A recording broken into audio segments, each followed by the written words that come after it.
We're gonna get so much done this episode, it's nuts.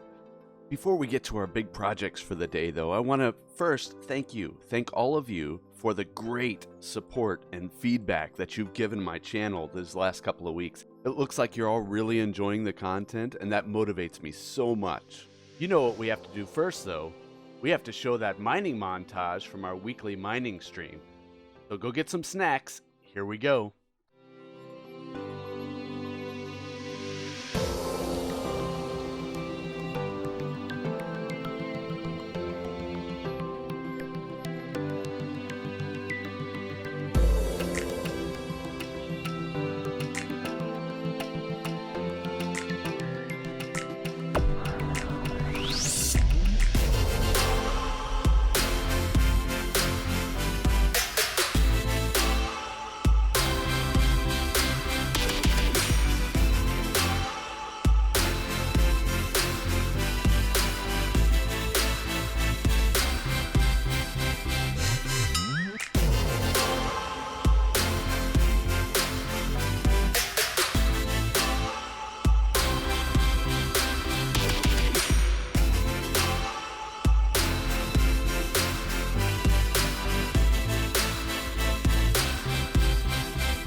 So there you see it. We got so much more resources than we got last time. And I don't even have the iron in here. I took all the iron out because I needed to use it. But look, this is what we got last time, minus the iron. Here's what we got this time. Almost a full double chest and 12 diamonds, which is great. I mean, we're going to keep doing this, so I'm not very concerned about the number of diamonds yet. We will be getting more as time goes on, so we should be fine. Just look at how awesome our dirt hut is looking. You may not have noticed, but I actually did a little bit of expansion. You know, of course, base improvement. We want to keep doing that as we go. So you may have heard a few minutes ago that I took a lot of the iron out of our chest down there for our mining streams. Now let me show you where that's going. As you can see down here, you see this square of dirt here? That's not natural. That's not natural. I put that there. And the reason is I dug out a big portion back here. Now, why would I dig out just a random room underneath our dirt hut? This might give you a hint. We are going to build a little bit of a super smelter. Now, it's not going to be a crazy super smelter that's like 40,000 furnaces and, you know, does 60,000 items a second or anything like that. It's going to be small. We're just starting out, but we are going to need that for some of the other projects that we're going to be doing. What do you say? Let's put this thing together.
So that was a tough one. As you can see here, it's not a huge super smelter. It's only 4 furnaces, but luckily we can expand it and improve as time goes on. And this is a very standard design. You can probably see 1,000 videos on YouTube on how to make this. But let me just give you a little bit of a tutorial here. So up here in the top chest, this is where we'll put whatever it is we're going to smelt. So here I'll put in some cobblestone, and then in the back, kind of inconvenient, is where we're going to put all of our fuel. So I put it all in there. Now, nothing is happening. Yeah, this one's going. But when I turn this on, there's some hopper mine carts that are going to go back and forth. You see them all. They've turned on. They're starting to fill up. Beautiful. So this is going to make things much easier and faster when it comes to having to smelt things, cobblestone, stone, anything like that, even food. I was going to go blast furnace, but there's so many things that I need to smelt very early on, so it just didn't make sense. Okay, we're going to get to our other main project for the day, but first I want to catch you up with some of the things that we did during a stream between videos. Ah, jeez. Creepers, right? We talked about it in the first episode. They're ninjas. They're ninjas. They just come up out of nowhere, and right when you're trying to film, well, I kind of exposed our lake out the front door. But you know what the most important thing is? The most important thing out of all of this. Most important. You know what I'm going to say? The dirt hut is just fine. Okay, putting my armor on now because, creepers and stuff. But that's a really good segue because you can see right off the bat here before the creeper blew it up and the grass will grow back. But I began by doing a little bit of a path over here, as you can see, going to our base. There we go. Much better. We've got the path, like I said. We need cows. Cows are very important for what we're trying to do. This is... It might be stolen hay. I might have gotten some stolen hay bales, but we stacked them up. That's fine. But we have plenty of cows going, bred some cows. That's been great.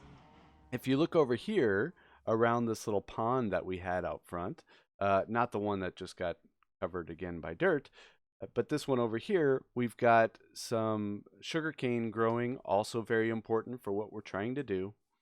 And then one last thing, if we come up over this hill over here, you can see I did more sugarcane back here, and then I also started growing some wheat because although I really wish that cows would breed and grow on happy thoughts and positivity, it's just not the case. We had to have some more wheat, and I didn't want to burn through the hay bales if I didn't have to. Our main project for this episode, though, was not the super smelter. It wasn't talking about all the things that we did in live stream, and it wasn't even getting blown up by a creeper. The second project has to do with this area over here. That's right, it's the village. If you come right over here to the first blacksmith shop that you see, I think I call it a smithy in the last episode. Anyway, so if you punch down a little bit of this dirt and look over here, look what we got. A mending villager for 10 emeralds. That's super powerful early game. Now this oh goodness. This guy right here was not easy to get, by the way. It took a while. In the stream, I probably spent like 20 minutes trying to get him. Now, don't get me wrong, 20 minutes to get a mending villager for like 12 or less emeralds is not that long. It really isn't. But it was a long grind of breaking the lectern, putting it back, checking, breaking the lectern, putting it back, checking. But when I got it, I was so excited, I basically stopped the stream right there because that was the main thing that I wanted to do. Now, the next thing we're going to do is we've got to keep this guy safe. And not only that, and maybe more importantly, we've got to figure out a way to get emeralds to trade him so that we can get more of those mending books for our gear. So let's demolish this building and maybe demolish a couple of others and set up a very, very crude villager trading hall so we can get trading with villagers. First, I'm just clearing a little bit of an area over here. I want to keep using this building. I don't want anything to happen to that guy, especially that guy, because it took a lot of work to get him, and it would probably take a lot more work to recreate him because we got pretty lucky last time. So I want to expand this area here where we see him, and I think the floor level is actually up one. So we're going to have to dig some, get some sandstone and whatnot. Oh my goodness, how did I not see this? Guys, how did I not see this before? Can you see in that window right there? You see that? We could have been enchanting this whole time. Ugh. Okay, I'm not going to let that get to me. Not going to let it get to me. So this is one of the things that we're... And look, oh my goodness, you got to be kidding me. Okay, so we're going to knock this guy down. We're going to use some of that stone to level out the floor here so that we can add some more villagers to this space and get a big open air. I can't believe that. I seriously can't believe that. Oh, I thought I went through every single house here. I thought I did. I thought I did. Apparently not, though. But that just goes to show. Oh, well, we're going to be enchanting stuff really soon. Maybe this episode. Probably not. But maybe. Who knows? We'll see. We've got a little bit of building here for our first little villager trading hall. And I am really excited about it. This is progress. So the last couple of episodes, while it's been fun, it's been a lot of fun. In the first episode, we did all sorts of stuff, but primarily that was just introducing you all to me and to the channel and to the Let's Play all in one. So it was a super talky episode for the first one.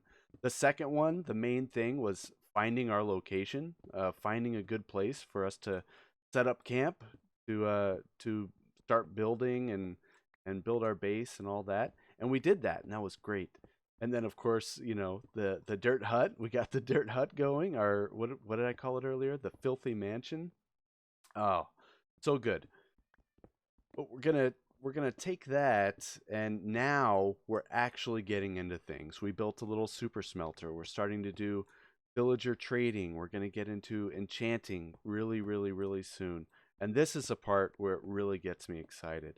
But I'll be honest, this last week or so, I've been kind of, I don't know, making myself nervous, psyching myself out, stressing myself out, just because there's so many directions that you can go this early in the game. It's not written like a game like Minecraft. There's a billion different possibilities right at the beginning. So I was racking my mind, and I was honestly like, between you and me and anyone else who happens to stumble across this channel, uh, I was really stressing myself out about it, just because I want to do content that's entertaining, but most importantly, and this is what I kind of ended on. This is where I ended in the voyage of trying to figure out my thoughts in my mind. I wanted to have fun. That was the most important thing to me. So that's what I'm doing. That's what I'm doing. I said, you know what? It doesn't matter. Let's just get started and let's see where it takes us, because that's the whole point of this. Is I want to have fun. I want you guys to have fun watching and contributing as much as possible. So that's what we're doing. Let's play. That's what this whole thing is called. What you see me doing here is I am going to transform this blacksmith shop, or whatever this is, into a little bit of a villager trading hall.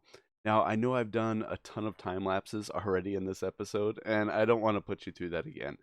So, tell you what I'll do is I'll switch to a couple of progress updates as we go along, just so you can see the idea of what we're trying to do here.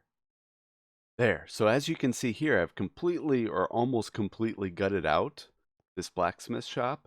And what I'm doing is I'm trying to lay out how I'm going to want this to go. I think I want to have 4 villagers on each side. So that'll be one. I'm trying not to move him as much as possible. In fact, it's actually an interesting challenge to try to have to build around him and not disturb him or let him out or anything like that. Been kind of interesting. But I want to have 4 on this side, and then I think I'll have 4 over here as well. And I think I want the entrance to this building to be here, right about here, actually. Actually, this might be the doorway. Uh, so I'm going to continue with this, start building, keep planning it out, and then I'll catch up with you in a second. So there it is. It's taking shape, but I'll be honest, it still looks a little bit plain. There's some detailing that we can do that's pretty simple and will make it look better. So let's see. Let me show you the inside first. Here's the inside. This is our original villager, our mending villager that we had. So we're going to have these stations, 4 on each side, like I said, for each of the villagers. These holes that you see here, we're going to put windows in, but they're not going to be glass windows. They are going to be fences, oak fences. And what this does, probably a little bit more than glass blocks, is it provides a little bit more depth. And I forgot to poke the hole for our existing guy over here. There you go. They get a little sunlight. Doesn't look like he's in jail as much. So yeah, this adds more depth, which I'm learning is very important in the builds. That's why I kind of extended these outside parts here so that you get multiple layers of depth for each of the walls. Otherwise, it just looks like a box. Which this this already looks enough like a box. We don't need any help. So then what I'm going to do is right up here, I'm going to add these oak buttons. And that also helps. Even though it's super tiny, it does help with adding depth. Really neat, actually. So I'm going to do it the same, even though it's not going to match the windows on this side, because I still think that looks fine. Here we go. A few more, and I think we have to get the front as well. Yes. Perfect.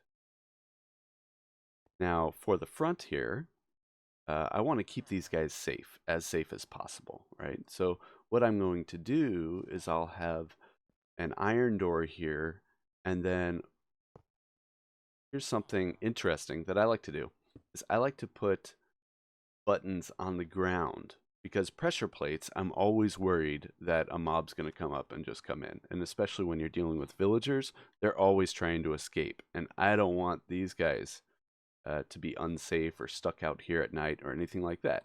What's one of the most irritating things to deal with anything with villagers? That's moving them. That's moving them. And right now, we don't have a bunch of mine carts, a bunch of boats, or anything like that. And it's just too much of a hassle to do something along those lines. So we've got another little tip. What I've done is I've taken out almost all of the beds from each of those houses out there, and I brought them in here into each one of these stations. So what they'll do, I'm hoping, is they'll come in here, they'll go to sleep, and then I'm going to trap them in. I'm going to put some blocks up here uh, and then break the beds, and hopefully, geez, hopefully that works. It might take a couple tries, but let's see if we can. I'll wait until nighttime, which should be soon, and then we'll see if it works. Okay, so I gave it a try, and the part about trapping them in their little stations didn't necessarily work, but this is definitely good enough. How many do I have? 1, 2, 3, 4. So I just need, what, 3 more? That shouldn't be too difficult. It really shouldn't, especially after I break beds and try to get these guys over here again. Now, let's see if I can push them into their little stations here, and then we'll be good to go.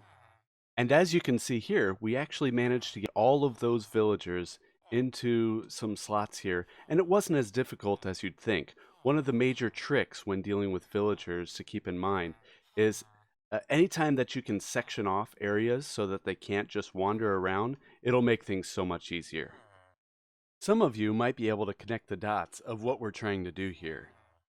We've got cartographers here. We've got 3 of them. And if you remember earlier in the episode, we did our super smelter over there. And I don't know if you've realized, oh, it's getting dark. There's a lot of sand out here. So that means that, here, let me sleep. That villager was running for his life. That means we have unlimited supply of this thing called glass. But get out of here. Get out. I'm on fire. I'm on fire. I'm on fire. Ah, much better. Between episodes, I can go out there and mine a bunch of sand, smelt it into glass blocks, craft those into glass panes, and then trade the cartographers something like 10 panes per emerald, which is really cheap. If you do the math, you're getting roughly an emerald for every 6 sand that you mine, something like that. But unfortunately, that's just about all the time that I have for today.